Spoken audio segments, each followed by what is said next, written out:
Greetings and salutations, everyone. My name is Kiorkof, and welcome to my YouTube channel. Today, I'm going to be talking about must-have wide receivers for our upcoming 2024 fantasy football drafts. So I'm going to talk about wide receivers today in three different categories. Number one, we'll talk about second-year wide receivers, players that in 2023, in their rookie campaign, found incredible success throughout the fantasy football season, and that the data suggests going into their second years, they're not only going to be able to continue their success, but even improve on their fantasy point per game averages.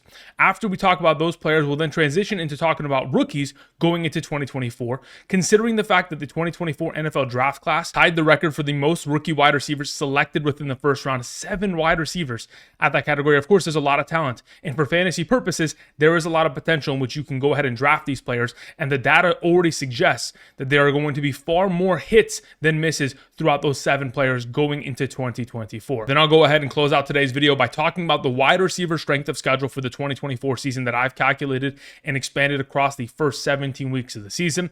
Then go ahead and talk about 2 players that are being overlooked and undervalued despite the fact that they are playing with the best quarterbacks they've ever played with in their NFL careers. Now, before we get into today's content, for those of you guys who have not yet already, of course, subscribe to the channel. We're making daily fantasy football content for the entirety of the 2024 season with the singular goal of trying to help you capture a 2024 fantasy football championship. Now, for those of you guys who want an even greater advantage upon your league mates this offseason and going into the season, be sure to travel down to the description and check out Underdog Fantasy, because at this current moment in time, if you sign up using code Andrew and make a first-time deposit minimum of $10, you'll go ahead and get my 2024 fantasy football draft guide. But not only that, you'll be able to claim the first-time deposit offer, and you'll get the rankings updates over the course of the entire month of August. So regardless of when you're drafting, you're ready to go. These rankings are by position, by tier, half PPR, full PPR, includes flex, all-encompassing rankings, kickers, defense, all of it. And not only that, I'm going to continue to send you updated emails throughout the entire course of the season, every single Sunday morning from weeks 1 through 18, to, of course, help you capture a championship. So if you guys are eligible based on the map to the right side of the screen, take advantage of the opportunity. If, in fact, you're not eligible, or, of course, you've signed up before in the past via Underdog Fantasy, you can also check out the Patreon, where all of this content is available and much more. Thank you very much for all the support. Okay, so let's talk about must-have wide receivers, beginning with second-year wide receivers that I've gone ahead and statted out from 2017 to 2022. And the reason why I specifically have it from 2017 to 2022 is because 2023 rookie wide receivers haven't had their second year yet. So they're not technically eligible throughout this overall process. So I take the last 5 eligible seasons of the National Football League and talk about the rookies and their follow-up seasons. So if we talk about these 5 seasons, there have been 25 total wide receivers who have averaged a base minimum of 8.5 fantasy points or more within their rookie season. Of those 25 wide receivers, 16 of them have improved on their fantasy point per game average in year 2. That's, again, only a 64% success rate. But when you go ahead and exclude the injuries of guys like Christian Watson and Deebo Samuel, players who played less than 12 of their overall games, that number jumps to a 70% success rate, 16 of 23. Again, pretty solid number.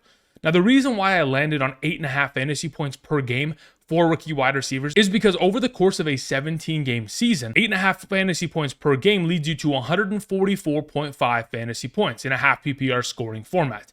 From 2021 to 2023, on average, that ends up being the number 35 overall wide receiver in fantasy football. And of course, we want our wide receivers to be in the top 36 capacity, especially considering if you're going to play in a 12-team league and you have 3 starting wide receivers, you want to have, at very least, a top 36 player in all 3 of those starting spots. Now, when we go ahead and even go deeper and talk about top 36 potential for these wide receivers, if you look at the last 5 seasons of eligible wide receivers that were rookies, 22 of them ranked within the top 36 their rookie season. 16 of those 22 followed up that season with, once again, a top 36 standing at the position. That's a 73% success rate.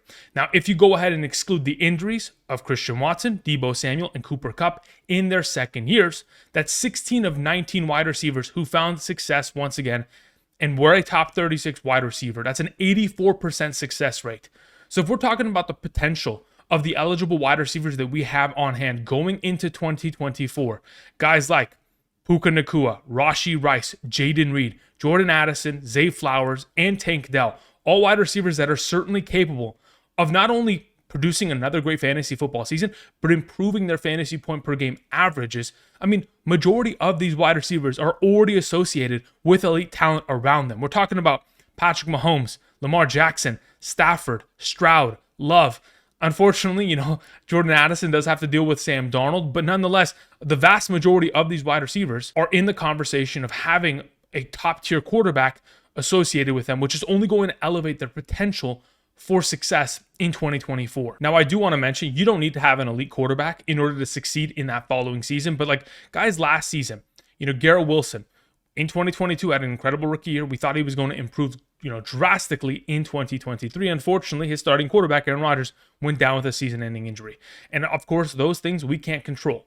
But we want to go ahead and try to set ourselves up for success by getting second-year wide receivers on our team. So over the course of your upcoming drafts, when in doubt, try to look for one of these wide receivers because they certainly will be developing their game and, of course, improving in their second season. Now, when we talk about these wide receivers, players like Puka Nacua and, of course, Jordan Addison, of course, both of them most recently dealing with injuries. Puka Nacua, the knee. Addison, I think it's an ankle injury. We're not 100% certain as to the extent of that injury. Most recently happened just a couple days ago. According to head coach Kevin O'Connell, he did say that Jordan Addison nearly was able to get away from, no serious damage, and it would have been a long-term injury, but he should be fine. Okay, great. Good, fantastic to hear, but again, we're still not 100% certain as to how long he's going to be missing for. If those injuries are going to play a factor, this could potentially hurt their overall value this upcoming season, but let's say, for example, those injuries are not an issue, and they were able to go clean scathed, there's no problem.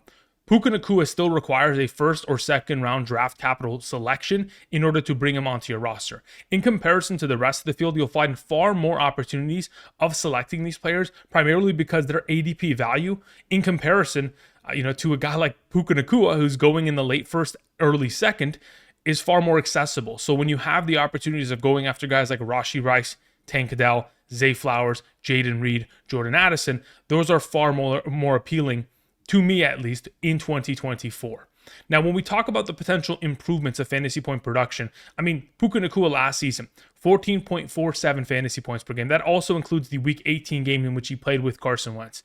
Tank Dell, 12.86. That also includes the fact that he didn't have a single point in that Denver Broncos game, yet he left. Again, I'm still counting those, and they were still incredible players. The rest of the guys, Addison, Flowers, Reed, Rice, all producing over 10.5 fantasy points per game on average last season. Now, when we went ahead and looked at the recent success of wide receivers and their improvement in year two, the averages of those 16 wide receivers had a fantasy point improvement of 19.79%. Now, it ranged. Again, it wasn't always 19%. We had guys like Jamar Chase improve 7% from year one to year two. Justin Jefferson improved 13% from year one to year two. We also had other wide receiver options that improved 47.89%. We had other wide receivers like a Terry McLaurin in year one, over 11 fantasy points per game, only increased his overall production his following year by 3.26%. So it's going to range, but if they're going to continue to find success and the fantasy point total is only going to increase, it makes all of these options enticing investments going into this upcoming season. And the reason why I find 8.5 fantasy points per game so impressive, like I mentioned earlier, besides the fact that it leads you to being a top 36 wide receiver on average over the course of a 17-game season, it's the fact that as a rookie wide receiver, regardless of where you're drafted, first round to the last round, you're anticipated to still be a guy that is trying to find your role within this offense. Very seldom are we getting guys like Jamar Chase, Justin Jefferson, Marvin Harrison Jr.'s who join an offense and are immediately going to make an impact because they're the number one option within the offense within the first week. Very seldom are we going to have those scenarios like Puka Nacua last season. So typically what we're going to find are guys like Jaden Reed, Rashee Rice, Tank Dell, that are slowly gaining their role and eventually find their footing and find success. And even though 8.5 fantasy points is the number, and I mentioned all the fantasy point per game outputs of the 6 eligible wide receivers that we're keeping an eye on going into our 2024 fantasy football drafts, the players that you guys can see on screen to the right, those don't really even encompass their true value. Like Tank Dell last season, in games in which he played over 60% of the snaps, he averaged 16.23 fantasy points per game, 8.4 targets per game. Jordan Addison, in games in which he played healthy with Justin Jefferson last year, 12.06 fantasy points per game. Zay Flowers, regular season and playoffs, 10.69 fantasy points per game. Jaden Reed, in games in which he played over 50% of the offensive snaps, 12.72 fantasy points per game. Rashee Rice, from week 7 through 17, 12.63 fantasy points per game. All of those numbers are significant improvements in comparison to their base averages. So when we take into account the potential, what we can see in terms of improvements going into this year, that 19.79% uptick is not out of the realm of possibility for our second year wide receivers that, again, data suggests unless an injury is going to take place, whether it is to that player or to their quarterback, oftentimes you're going to find a lot of success in year 2. So as you guys navigate throughout your drafts this offseason, keep in mind that these second-year wide receivers, when in doubt, are great players to have on roster, and of course, great starting wide receivers that over the course of this entire season can help you lead to a championship. Okay, so let's move on from the second-year wide receiver conversation. Last season, my favorite rookie wide receiver of the bunch was Jordan Addison. And even though he didn't finish as the best rookie wide receiver, he certainly had himself a great rookie year, primarily because the association to his offense, the target percentage that he was going to be able to, of course, accrue with the absence of that Adam Thielen, and of course that he was a former USC wide receiver. Again, USC wide receivers that come into the league find themselves a lot of success. Just wait till what you see, what Drake London is capable of doing this year. But anyway, I wanted to talk about rookie wide receivers primarily because over the course of the last 5 seasons, 2019 to 2023, we have seen 24 total rookie wide receivers finish within the top 36 rankings at the position in a half PPR scoring format. So on a per season average, that's 4.8 per season. And like I mentioned earlier, the 2024 NFL draft consisted of 7 rookie wide receivers selected within the first round. Okay, that's tied with the 2004 draft. That year, I think the top tier wide receiver was Larry Fitzgerald. So the 2024 season is already on pace to potentially break some records. So let's talk about the potential of these rookie wide receivers.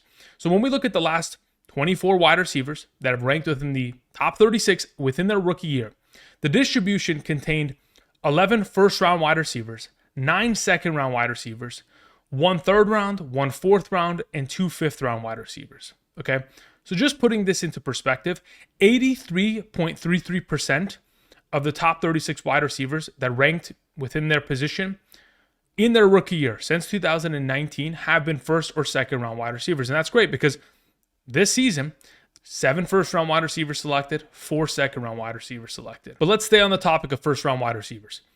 Over the course of the last 5 seasons, there have been 23 wide receivers selected within the first round. 11 of them were able to succeed and rank within the top 36.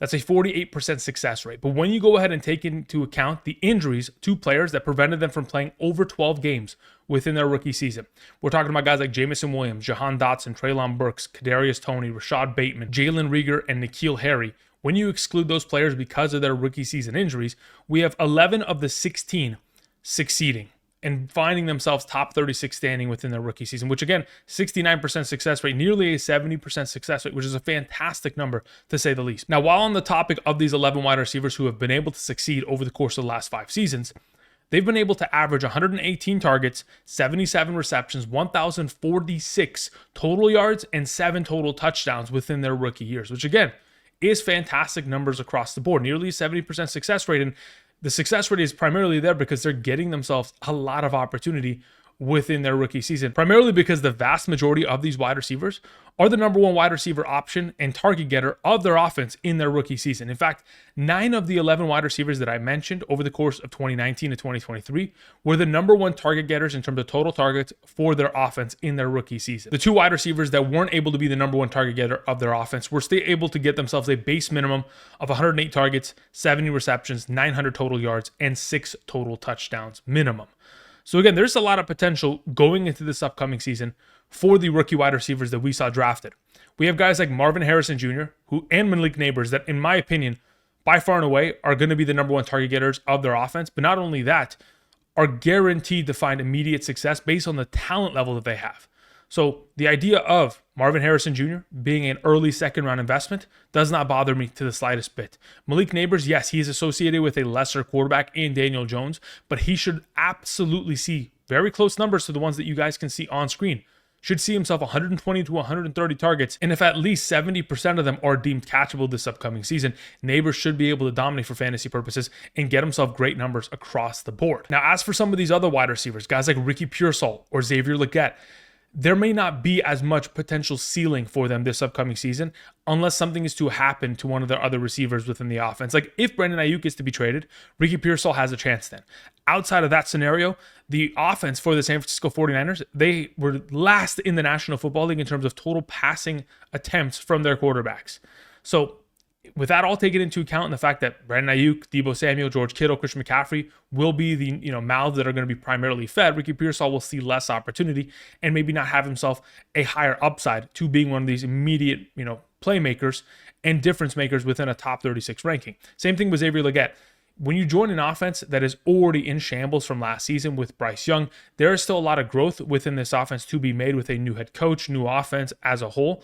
And I do believe that Deontay Johnson and Adam Thielen, primarily to begin the season and for majority of the season, will be the target getters within this offense, which will allow Xavier to find his role and eventually be able to break out, hopefully at the back end of the season, but nothing at the beginning to where he is an immediate number one for this offense. So that leaves us with three other options that we all want to potentially invest in: Rome Odunze, Brian Thomas Jr., and Xavier Worthy, who I am fans of all three. First and foremost, in the case of Rome Odunze, this is a stat that I've mentioned in the past, but I will once again reiterate because of how valuable it is. Since 2014, we have seen 11 wide receivers that have been drafted within the top 10 of their own NFL drafts. 7 of those 11 wide receivers had full healthy seasons.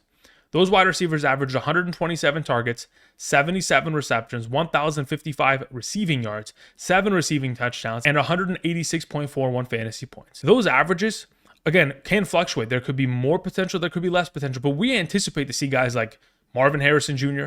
and, of course, Malik Neighbors be able to reach these numbers, but also Rome Odunze. He was a top 10 pick. And the fact of the matter is we have seen all 7 healthy wide receivers that were selected in the top 10 over the course of the last decade finish within the top 36 wide receiver rankings.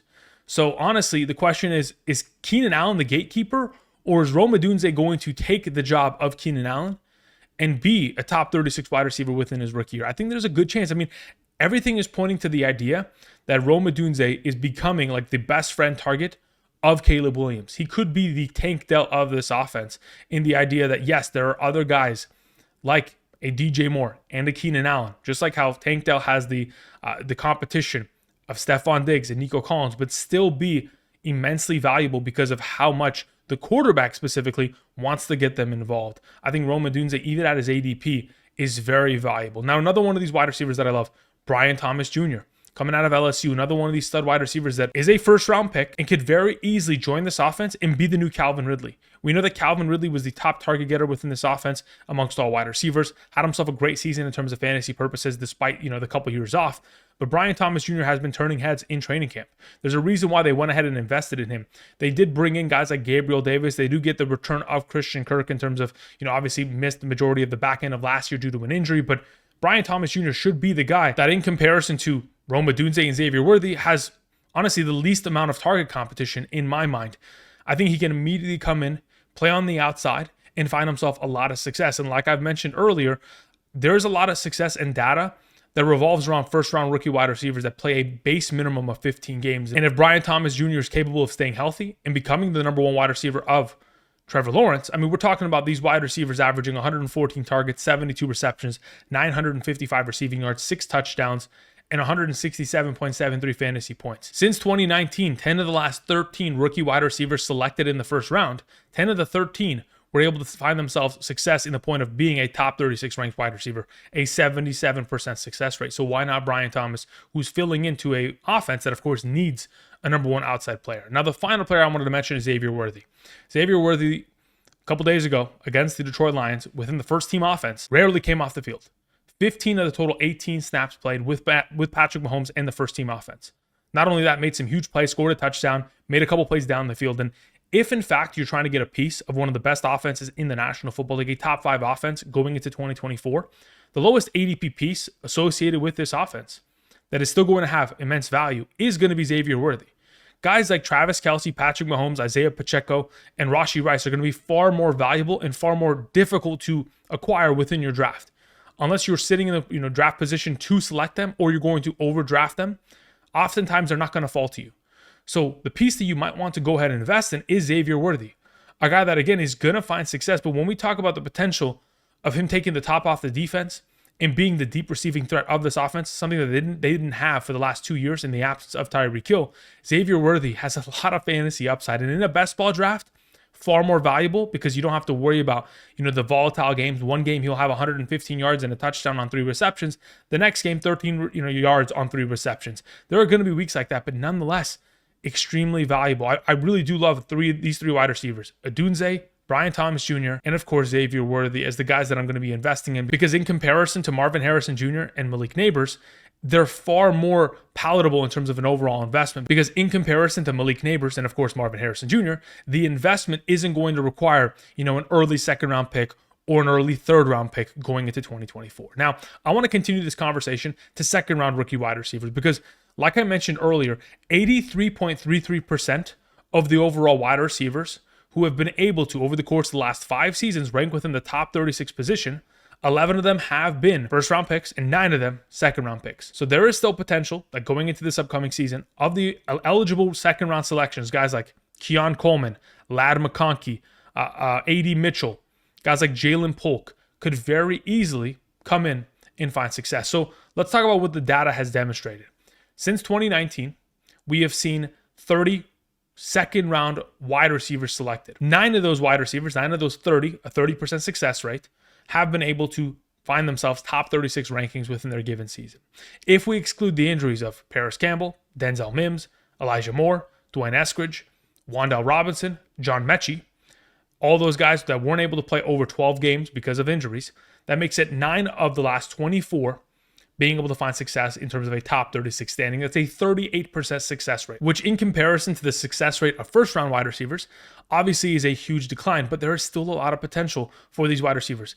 Now, when we look at the 9 wide receivers that have been able to find success, they're averaging 92 targets, 59 receptions, 908 total yards, and 8 total touchdowns in their rookie seasons.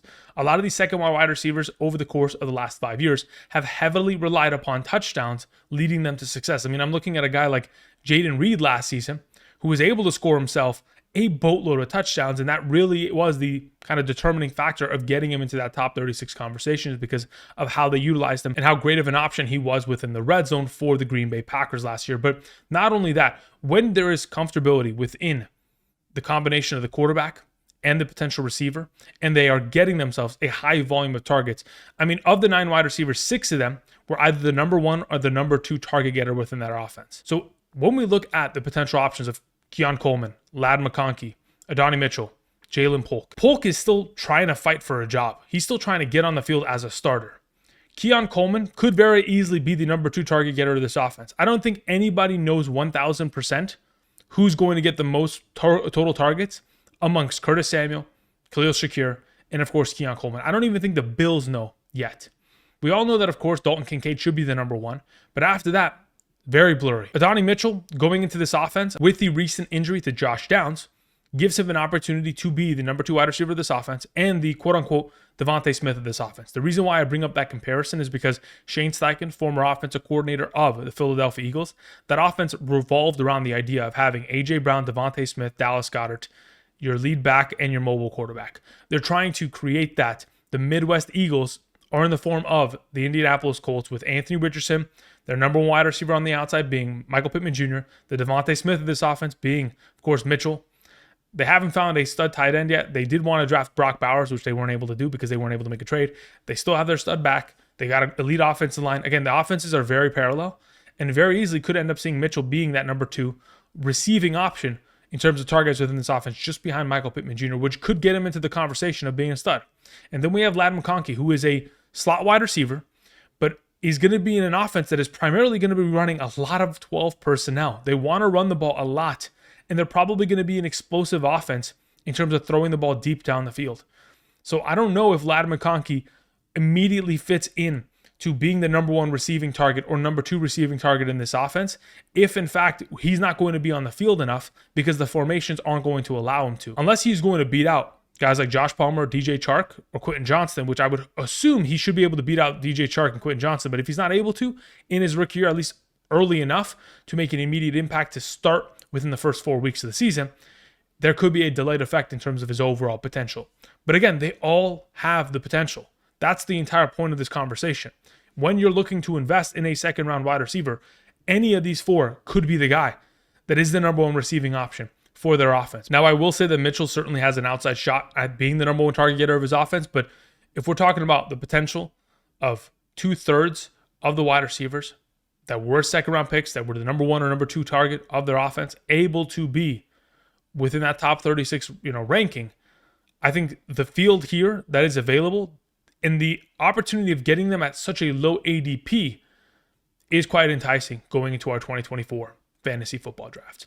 Now, the final topic that I wanted to talk about was the upcoming strength of schedule at the wide receiver position that many of you guys have been asking me about. I went ahead and put out a video in regards to running back strength of schedule, but here are the rankings in terms of wide receiver strength of schedule from weeks 1 through 17. I do not include week 18 primarily because we are not playing fantasy football in week 18 as our championships are in week 17. So let's talk about the upcoming strength of schedule and what we anticipate to see. Of course, there are already names that come to mind that we mentioned earlier. Guys like Zay Flowers, of course, the Baltimore Ravens with the easiest strength of schedule at the wide receiver position based on receiving statistics isolated, so no rushing statistics from wide receivers. And of course, the potential coverages and of course, the new defenses that we're going to see tried out there in 2024. Zay Flowers, Jaden Reed, Brian Thomas Jr. Those are the three names that pop up in terms of players that we already mentioned today that have incredible strength of schedules. Besides the fact that we have guys like, Amari Cooper that should be in pretty good hands with the Cleveland Browns, assuming he's healthy. We're going to have to wait and see. CeeDee Lamb with the Dallas Cowboys, that's fantastic. But I wanted to go ahead and mention and specifically talk about two players that are being overlooked despite the fact that they are playing with the best quarterbacks that they have ever played with in their careers, arguably. I want to begin by talking about DJ Moore. DJ Moore, as it currently stands, sits at an ADP in which he is the 22nd wide receiver off the board. And even though he has the second easiest strength of schedule going into this upcoming season, for some reason, everybody is overlooking the potential of DJ Moore. And many of us overlooked DJ Moore last season, and obviously we paid the price. He finished as the number 6 overall wide receiver in a half PPR scoring format last season. And even though from 2019 to 2022, as a member of the Carolina Panthers, he only finished as wide receiver 18, 21, 19, and 22 as his overall rankings, when I say only, I mean, those are incredible numbers. If I can get that wide receiver every single year, at least I know what I'm getting. It's consistency across the board. So where he's being drafted right now is his base overall floor of production that we have seen him produce since 2019. And since 2019, he has played with 10 different quarterbacks: Justin Fields, Tyson Bagent, Cam Newton, Kyle Allen, Teddy Bridgewater, Sam Darnold, Baker Mayfield, PJ Walker, Will Grier, Taylor Heineke. I mean, give this man a break. He is finally getting a stud quarterback, one that is a former Heisman, Trophy winner, a guy that is immediately going to find himself success in the National Football League. And DJ Moore already last season demonstrated that even with minimal quarterback talent, like someone like Justin Fields, with Justin Fields last season, DJ Moore was averaging 8.25 targets and 16.81 fantasy points per game. And even if you exclude the game in which he had over 200 receiving yards and 3 receiving touchdowns against Washington, 45 fantasy points on that Thursday night game, even if you exclude it with Fields, he was still averaging 14.25 fantasy points per game. Yet he is being drafted at wide receiver 22, which in my opinion is, it's just people overlooking him. The thought process must be that Keenan Allen and Rome Odunze are going to be far too valuable within this offense, but yet everybody is ranking Keenan Allen and Rome Odunze at like 33 to 40. And the fact of the matter is, when we're talking about what this offense is going to look like, bringing in Shane Waldron, their new offensive coordinator, from 2021 to 2023, Shane Waldron was the OC for the Seattle Seahawks. From what we most recently saw from the Seattle Seahawks in 2023, they're targeted their wide receivers the 10th most times amongst all teams. The Chicago Bears were ranked 31st in that category. So when you get more opportunity within this offense, more passing attempts, and the fact that Shane Waldron was able to help support Metcalf being the number 12, 18, and 16 overall wide receiver over the course of the last 3 years, while also supporting Tyler Lockett to being the number 13, and 33 wide receiver, I'm anticipating to see a lot of success, especially considering Shane Waldron's offense has very much so consisted of deep passes down the field. And whether it has been with Russell Wilson at quarterback or Geno Smith, it didn't matter. DK Metcalf, Tyler Lockett were dominating within those categories, which this upcoming season, DJ Moore and Rome Odunze should be the primary, of course, benefactors of that offensive boost. Last season amongst all wide receivers, DJ Moore was top 4 in all 4 of these deep receiving categories of targets, receptions, receiving yards, and receiving touchdowns, 20 or more yards down the field. I think he's being far too overlooked. And based on the fact that he has a top-tier strength of schedule, I'm anticipating a lot of success for someone that should be a top 15 ranked wide receiver. Wide receiver 22 is ridiculous. Now, the other wide receiver I wanted to mention is someone that is almost identical to DJ Moore. They've come into the league at very similar times, and they've been treated very similarly because of their overall production. Now, from 2020 to 2023, Terry McLaurin has finished as the number 21, 25, 14, and 28 overall wide receiver in fantasy football in a half PPR. And despite all of that, he is ranked as wide receiver 32 going into the season. I mean, the last 4 consecutive seasons have consisted of 77 plus receptions and 1,000 plus receiving yards. And this was all with the potential of guys like Sam Howell, Carson Wentz, Taylor Heineke, Alex Smith, Kyle Allen, and Dwayne Haskins. And just by reading off these names, you and I both know that these aren't elite quarterbacks. So the fact that last season in 2023 with Sam Howell, 65.4% of Terry McLaurin's targets were deemed catchable, meaning that, I mean, there's a whole 35% that were deemed uncatchable based on the inaccuracy, yet Terry McLaurin's still averaging 9.98 fantasy points per game. Then you get a quarterback upgrade with the arm talent of Jaden Daniels. Then you go ahead and bring in Cliff Kingsbury, a new offensive coordinator, that the last time he was a primary play caller in the league from 2020 to 2022, targeted his wide receivers the 4th most times amongst all teams throughout that 3-year span. I mean, goodness gracious, Terry McLaurin is quite literally the only consistent part of this offense. He is the leader of this offense. When you have guys like Brian Robinson Jr. and Eckler swapping every down, you have guys like Ertz and Sinat swapping every down, you have Diami Brown and, of course, Jahan Dotson still competing to see who's the number 2 wide receiver. The number 1 clear and away is Terry McLaurin, and he's going to be treated as such. And what we have seen from a Cliff Kingsbury offense is that the number 1 wide receiver is going to get themselves somewhere between 9 to 12 targets per game. And if you're going to get yourself a 9 to 10 target Terry McLaurin, I'm not even looking for the upside of a 12 target player. If we're going to get 9 to 10 targets for Terry McLaurin, I mean, that kind of level of opportunity is something that he has never seen in his career, to where he's never even been in the conversation of being a wide receiver 1. But it's certainly within the realm of possibility going into this season. It's a non-zero chance that he's going to be in the mix, not only because he has a top 10 strength of schedule, but because of the quarterback upgrade, which many people are overlooking in the potential of Terry McLaurin going into 2024. Okay, that's going to cover it in terms of must-have wide receivers going into this upcoming season. Thank you, everybody, for watching. Again, if you guys like this content, subscribe, click the like button down below. Let me know down below in the comment section, which of these wide receivers are you targeting this upcoming season? Additionally, if you guys want my rankings, my draft guide, all of that, you can either check out the Patreon, where you can ask me unlimited questions, get all the advice, draft strategies, all that kind of jazz, or you can go ahead and just check out Underdog Fantasy, sign up using code Andrew, make that first time deposit minimum of $10. You'll get the draft guide, you'll get the rankings, and you'll get rankings sent to your email every single Sunday morning for the remainder of the season. Thank you, everybody, for watching, and until next time, I'll see you guys. Peace.